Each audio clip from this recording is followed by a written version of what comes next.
അടുത്തുവരെ ചെന്നിട്ട് എങ്ങനെയാണ് സുൽത്താൻ്റെ നാട് കാണാതെ പോരുന്നത്. അങ്ങനെയാണ് ഞങ്ങൾ ബേപ്പൂരേക്ക് പോകാമെന്ന് വിചാരിച്ചു കേട്ടോ. ബേപ്പൂർ ബീച്ചിലേക്ക് പോയി. എന്ത് രസമുള്ളൊരു സ്ഥലമാണ്. നല്ലൊരു ക്ലൈമറ്റും ആയിരുന്നു, മഴയുണ്ടായിരുന്നു. പക്ഷെ ഞങ്ങൾ അങ്ങോട്ട് ചെല്ലുമ്പോൾ മഴയില്ല.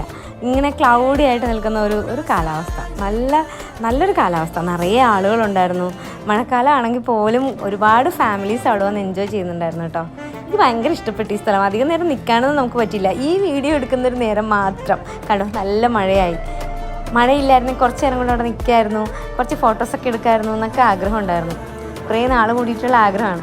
എന്തായാലും അത് സാധിച്ചു. എന്ത് മനോഹരമാണ് നോക്ക്. ഈ ക്യാമറയിൽ കൂടി കാണുന്നത് നമുക്ക് കണ്ണിൽ കൂടെ കാണുന്നതിൻ്റെ കുറച്ച് ഭാഗമേ ക്യാമറയിൽ കൂടെ കാണാൻ പറ്റുന്നുള്ളൂ എന്ന് തോന്നി. അത്രയ്ക്ക് നല്ലൊരു അന്തരീക്ഷമായിരുന്നു.